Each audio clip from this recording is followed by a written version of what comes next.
thank you for listening to the Drums and Rums podcast. If you'd like to help support the podcast and our content on YouTube, become a Drums and Rums Patreon member, and please subscribe to the YouTube channel as we work to get towards 1,000 subscribers. Links are listed in the description of this episode.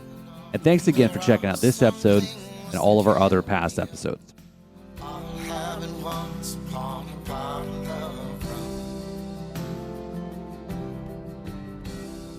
Hey all, it's Paul from Drums and Rums with the Backbeats Meets the Spirits, and I'm back in the hosting seat here, jumping back into the podcast here, and I wanted to cover drummers for International Women's Month or Women's History Month. And I wanted to find out some questions about, female drummers. And what do you do when you want to find out and ask questions and get feedback? You go to Reddit. Ask the people of Reddit, and they delivered. And delivered they did. So I posed a question and posted it was, which female drummer influenced you or you're a fan of? And the responses were amazing. A lot of people chimed in. A lot of people voiced their thoughts. Certain drummers really influence, or certain drummers they follow on YouTube or just musically. But I took at least culled down the top 10 based on who the upvotes for the names that were mentioned. And of course, I'll cover a couple of other names at the end here. But first up was resounding at the top of the upvote list was Anika Nilles. She's a German drummer, composer, solo musician, and music educator. She launched her career on YouTube during the early 2010s. She's also a Drumeo alum. So if you've seen her on YouTube, you've seen her on Drumeo. She's part of the Drumeo family there. She provides some classes. She's done some videos. So definitely you definitely can't miss finding her on YouTube or the internet. So she's won multiple awards as one of the finest drummers that exploded in the scene in 2014. She is a proof that it's never too late to start. She didn't take up the sticks professionally until she turned 26. But she's never looked back since. Boasting over 23 million views on social media platforms, performing her original music, she appears as one of the most influential modern drummer artists of the 21st century.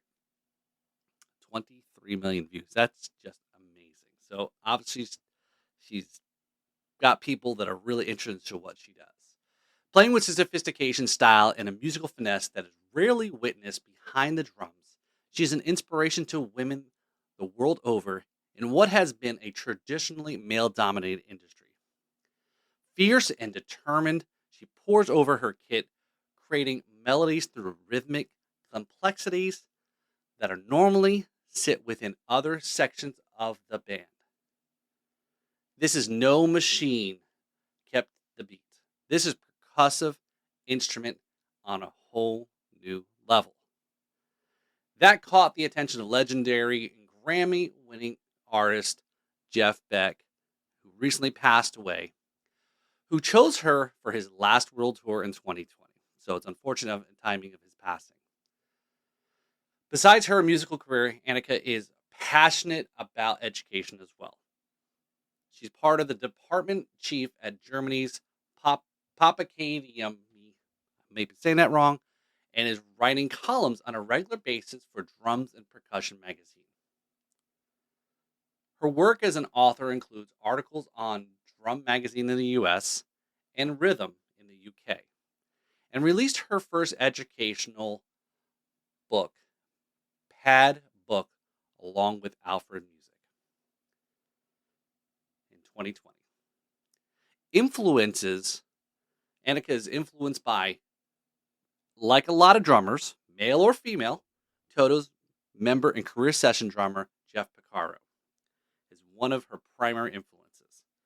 Others include Carter Beauford, Jojo Mayer, Sheryl Crow, Joe Satriani, Dave Matthews Band, Joss Stone, Stanton Moore, and Prince. So again, it's not just drummer influenced her style and her music taste. It's other musicians like guitarists as well, like Joe Satriani. So a lot of people, that was a top upvote there for Anika. So definitely find it. She's an amazing drummer. Next top vote here was Meg White. Now, Meg White, there's a lot of debate over Meg's drumming and her style and so forth. But if you don't know who Meg White is, she's an American former musician and singer, best known as a drummer of the duo The White Stripes. She's credited as one of the key artists in the garage rock revival of the 2000s and has been nominated for various awards as part of the White Stripes, including winning 4 Grammys. 4 Grammys, okay? She must be doing something right, guys, if she's won 4 Grammys. There's so much debate, as I mentioned, or discussion about Meg's drumming, probably more than any other debate of a drummer than the opposite sex. So I know there's always drummer debates and, guys. And, again, there's always this big debate over Meg's drumming, that it was the perfect drumming style for that music, as has been mentioned. Even Dave Grohl, again, very famed musician, drummer of the Foo Fighters, praised White's drumming, stating in an interview that she was, in quote, one of my favorite fucking drummers of all time. Like, nobody fucking plays the drums like that. Okay, so if you respect Dave Grohl, and if Dave Grohl's going to go out there and say that, then let's get over this whole debate here. And obviously, most recently, there was an article, and I even saw it posted on Facebook. And in response to negative consensus, Jack White stated Meg's drumming to be, in quote, best part of this band, and called her a strong female presence in rock and roll. He called her detractors sexist. So there you go. So let's end it, get over it. And she's not even performing anymore. So she's had some anxiety issues, and she's kind of retired from playing drums and music. So the third person who really received the most upvotes was Cindy Blackman. Now, she was born into a music family. Her mother and grandmother were classical musicians, and her uncle was a vibist. What's a vibist? Let somebody plays the vibraphone. Pretty simple, but it's kind of a cool word. When Cindy was a child, her mother took her to classical concerts. So again, very influenced at an early age into music, classical music too. Great to grow up in a household like that. So kudos to her family. So Cindy's introduction to the drums happened at the age of 7 in her hometown of Yellow Springs, Ohio. At a pool party at a friend's house, she saw a drum set and began playing them. She said, just looking at them struck something in my core, and it was something completely set me right from the second I saw them. And then when I hit them, it was like, wow, that's me. Soon after, Blackman began playing in the school band and persuaded her parents to get her a toy drum. So she started off, got her set a little drum kit, and then started playing. Again, that's, as you know, trying to convince your parents to buy you a drum set, which is one of the loudest instruments, is always a tough thing. So she attended the Hart School of Music in Hartford, Connecticut, and then she continued her education with her study in Boston at the Berklee College of Music with Alan Dawson, who had also taught Tony Williams, an inspiration for Cindy. In 1993, when after she's gone to school, she's continued her education, played live in New York, and just cutting her teeth in the scene. In 93, Blackman had an opportunity to work with Lenny Kravitz, which mostly everybody probably knows her from playing with Lenny Kravitz in the infamous videos, Where Are You Gonna Go My Way with Lenny Kravitz. From New York, Blackman talked over the phone with Kravitz in LA and played drums for him as he listened. Lenny Kravitz immediately asked Blackman to fly out to LA. She stayed for 2 weeks, including shooting the video for Are You Gonna Go My Way. She would go on to have 18 years as Lenny Kravitz's touring drummer. That's pretty impressive. Cindy Blackman is a rare as a female jazz percussionist. In the past, there were a lot of stigma touched upon women playing certain instruments, Blackman says. Any woman or anyone facing race prejudice, weight prejudice, hair prejudice, if you let somebody stop you because of their opinions, then your only thing you're doing is hurting yourself. I don't want to give somebody that power over me. That is very empowering, right? Screw anyone else that they say. You do what you do, you, right?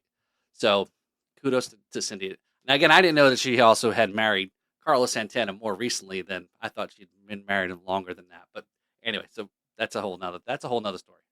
But yeah, so Cindy Blackman. I remember watching all the Lenny Kravitz videos there and all of that. So very powerful drummer. If you ever seen that video, if not, go check it out over on YouTube. Next one was probably had really set a lot of drummers, a lot of women, a lot of girls into wanting to play drums because they saw him how long ago. Karen Carpenter. She was a singer and a drummer who formed half of the sibling duo, the Carpenters, alongside her older brother, Richard. She first became fascinated with the drums after joining her high school marching band to get out of gym class. That's pretty funny. She reportedly persuaded the band director to let her switch from glockenspiel to the drums, despite concerns that girls don't play drums. In the early years of the duo, Karen often performed behind the drums and sang at the same time. But this was later advised to give up the drums she loved so much to sing at the front, particularly on ballads. Her drumming skills were praised by famous drummers such as Hal Blaine, Cubby O'Brien, and Buddy Rich, among others. Okay, if you're getting praise from Buddy Rich, then yes, you're doing something right. I mean, look, again, I say that and I think about it. You don't need somebody else's affirmation, but again, it's good to know that other people that are seen in that industry there. But again, you don't need somebody's affirmation to tell you you're doing the right thing.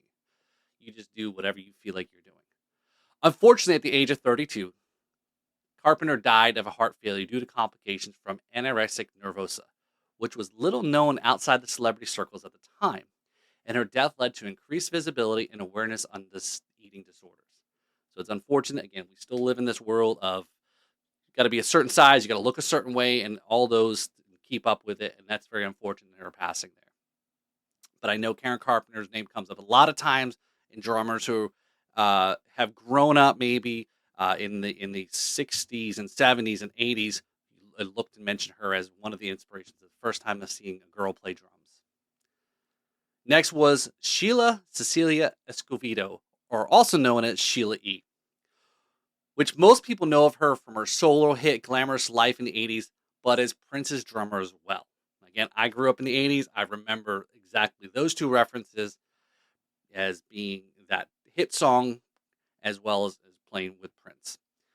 Sheila grew up in a musical family as well. Both her father and uncles were all musicians, as well as Tito Puente was her godfather. So that's some pretty good company. You grew up, again, if you grew up around with the musical family, most likely you're probably going to be playing music. She's also the niece of Javier Escovedo, the founder of seminal San Diego punk act The Zeros. Another uncle, Mario Escovedo, fronted long-running indie rockers The Dragons. She also is the niece of Coke Escovedo, who was in Santana and then formed the band Azteca.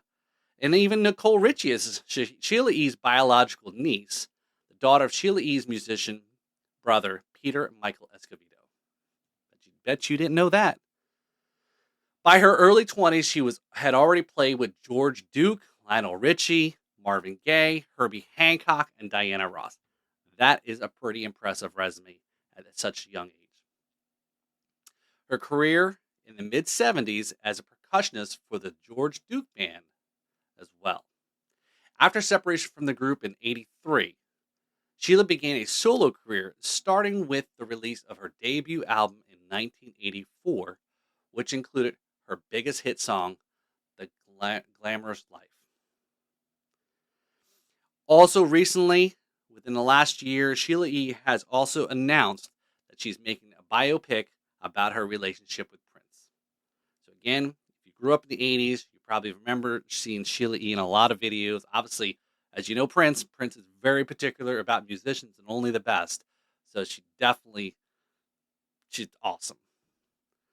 Another name that came up also from the Redditors was most people probably, if you're a drummer and you watch a lot of YouTube, you probably know this name, but if not, is Emmanuelle Caplette.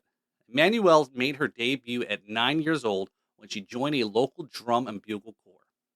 For 8 years, she played snare with different corps in Quebec. During this time, she won many awards, including first place at the Provincial Individuals Championship in Quebec, 4 consecutive years in a row. Noted for her incredible hand technique and speed, but also the smile behind the kit, which is obvious when her book is called Smile Your Drumming. So it makes sense. She's also a Drumeo alum as well. So again, if you're not familiar with Emmanuelle, go ahead and check out Google, search for her on YouTube, check it out in Drumeo and so forth. Also, another Drumeo alum is Sarah Thawer. And she's a drummer, vocalist based in Los Angeles, California, originally from Toronto. And she started playing drums at 2 years old, and her first stage performance was at 5. Sarah works with different artists and musicians, as well as solo and with her own band. She's been known for her versatility playing a wide range of genres from jazz and fusion to Indian and world funk, R&B, and hip hop. Sarah has performed and worked with various artists including Teyana Taylor, Jacob Collier, Steve Vai, John Baptiste, Sheila E, George Watsky, Charlotte Day Wilson, Tegan and Sarah, and Broken Social Scene. She's also played for composer Ludwig Göransson for the 2022 Disney and Pixar movie Turning Red. Sarah has performed with Late Night with Seth Meyers and then a Late Night Show with Stephen Colbert. So you've probably seen her on the show there, which I know Seth Meyers does feature a lot of drummers. Has had a lot of drummers come on during that particular week of drummers references. And as I mentioned, she's also a Drumeo alum as well too. So definitely check out Drumeo. I mean, we've had Jared Falk on the show very early on in the podcast, so he's had a lot of great drummers. He had a lot of great women drummers that are on the show very early on, so forth. It goes many years back. Another name that I wasn't as familiar with, and again, this is the great thing about sharing information and learning more and being open, is this name, Janet Weiss. Now, she's an American rock drummer, best known as the former member of Sleater-Kinney and a current member of Quasi. She was a self-taught drummer, and Weiss learned her technique by watching the drummers at innumerable live shows and studying rock and punk with the likes of John Bonham and Topper Headon. So again, as a drummer I wasn't aware of, and I definitely, doing this episode and research, I started Googling and learning more about these drummers, which is a really cool way for me to learn more about things. And this is what we do, right? We're trying to do this podcast for you to learn and listen to the show, learn more things about people you may not have heard of, even though the internet might be a big thing. Exactly, the internet's a huge thing. So the next one, again, another Redditors that really liked this one was Evelyn Glennie, or also known as Dame Evelyn Elizabeth Ann Glennie. The indigenous musical traditions of Northeast Scotland were important in her development as a musician. Glennie has been profoundly deaf since the age of 12, starting to lose her hearing at the age of 8. But this does not inhibit her ability to perform. She regularly plays barefoot during live performances and studio recordings to feel the music. Glennie contends that deafness is largely misunderstood by the public. She explains that she taught herself to hear parts of her body other than her ears. On her website, Glennie published Hearing Essay, in which she discusses her condition. Glennie also discusses how she feels music in different parts of her body in the TED Talk, How to Truly Listen, published in 2003. And a collection of her speeches and writings are published in her book, Listen World. Glennie has been featured on Icelandic singer Björk's album, performing on the debut My Spine. She co-composed Oxygen and collaborated with many other musicians, including former Genesis guitarist Steve Hackett, Bella Fleck, Bobby McFerrin, the King's Sisters, and Kodo. Again, here's another name I didn't know unless I found out from thank you to the Redditors about this. Again, she's Scottish, which is cool, so I definitely want to learn more about her on that. Obviously, if you listen to the podcast, you know that I'm Scottish too, so I really dug it. Also on the this top 10 most upvoted was Sara Lund. Sara started playing drums in a school band and got her first drum set when she was 14. She played drums in bands ever since. She's entirely self-taught, other than school band. She's been called one of the most unconventional, inventive, original drummers of the past 20 years. Again, like I said, here's another name I just didn't know. And I say it all the time. It's not that I've been steering away from women drummers. It's just, again, there's just so many drummers. There's so much music. Just like there's so many rums. I don't know all of the rums out there. Sara started playing drums and at the age of 12, as I mentioned, inspired by watching her older brother play in a local band when they grew up in Indiana. And then they moved to Olympia, Washington, briefly as a child in the mid 80s, and then back again as an adult in 91. Sara started playing drums in the school band and was self-taught, and this talented drummer even got her first drum set when she was 14.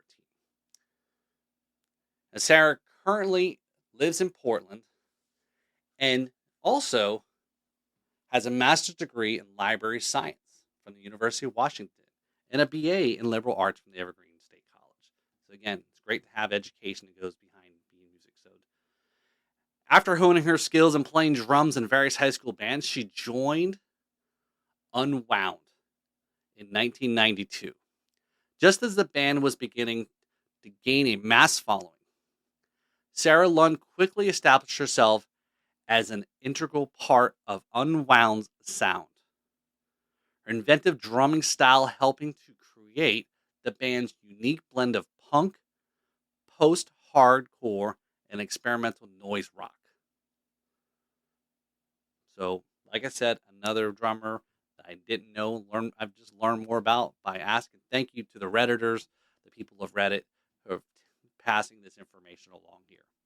So a couple other names there they mentioned that are also on this list here. I didn't forget. I know there's a whole lot of other female women drummers that are out there, such as Serini Kawaguchi.